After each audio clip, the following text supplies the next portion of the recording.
इन्होंने मराठा समाज का आरक्षण गंवाया है। सुप्रीम कोर्ट में जब कौन मुख्यमंत्री थे, कौन उपसमिति में थे, ये सब सकल मराठा समाज जानता है।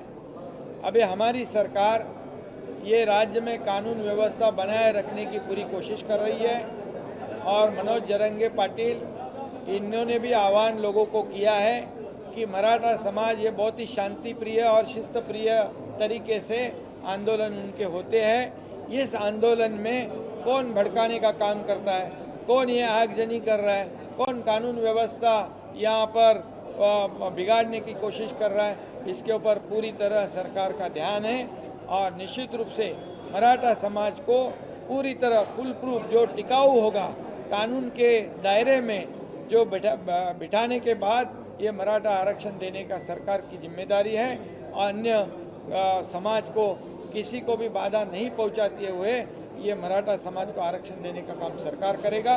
उसके ऊपर काम शुरू है। जस्टिस शिंदे के माध्यम से वो भी काम कर रहे हैं और क्यूरेटिव पिटीशन के माध्यम से दिल्ली सुप्रीम कोर्ट में भी हमारा काम शुरू है। इसलिए जस्टिस भोसले, जस्टिस गायकवाड़ और जस्टिस शिंदे इनकी एक कमेटी गठित की गई है और जो बैकवर्ड कमीशन है उसको भी ये डेटा कलेक्ट करने के आदेश दिए हुए ये वार फुटिंग पे हम लोग काम कर रहे हैं और मराठा समाज को आरक्षण देने की जिम्मेदारी हमारी है। सरकार सकारात्मक है, थोड़ा सा समय सब्र की आवश्यकता है और इसलिए मराठा समाज को भी मेरी विनती है, आह्वान है कि कानून व्यवस्था बनाए रखने के लिए आपका भी सहयोग आवश्यक है। इसमें जो कानून व्यवस्था बिगाड़ने के लिए जो कुछ लोग आ रहे उनके ऊपर भी ध्यान रखने का काम ये सकल मराठा समाज के कार्यकर्ताओं ने करना चाहिए।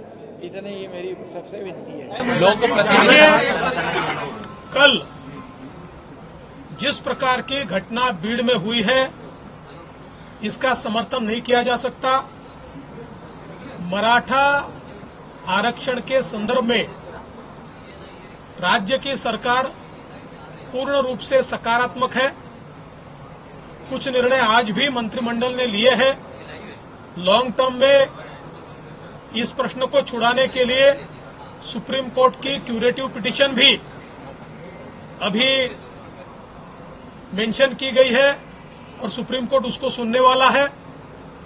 ऐसे समय कुछ लोग जानबूझकर हिंसा फैलाने का जो प्रयास कर रहे हैं, ऐसी हिंसा को बर्दाश्त नहीं किया जाएगा।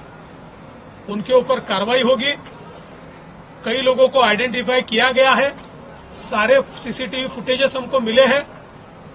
इनमें जो लोग दिखाई पड़ रहे हैं उन्होंने सीधे सीधे लोगों को जिंदा जलाने का प्रयास किया है। ऐसे समय उनके ऊपर 307 की धारा के तहत व्यक्तियों को जान से मारने की कोशिश करना, इस प्रकार की कार्रवाई की जाएगी। जो शांति के साथ आंदोलन कर रहे हैं उनको आंदोलन करने दिया जाएगा। आरक्षण बोलवण्यासंदर्भात आज काही चर्चा झाली आहे का? आणि दुसरं महत्वाचं, काही ओबीसी नेते तुमच्याकडे काल आलेले होते, त्यांची अपेक्षा होती की सिक्युरिटी प्रोव्हाइड करण्यात यावी. काल तुम्ही त्याचा पण आढावा घेतला. असं आहे की ज्या ठिकाणी ओबीसी नेत्यांना धमक्या आलेल्या आहेत किंवा इन्सिक्युरिटी वाटते आहे अशा ठिकाणी पोलिसांना सांगितलेलं आहे की या धमक्या गांभीर्याने घेतल्या पाहिजेत आणि त्याच्यावर योग्य ती कारवाई केली पाहिजे.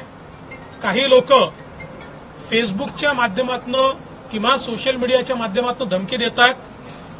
त्या धमकीलाही गंभीरतेने घेऊन त्यांच्यावरही कारवाई करण्याचे आदेश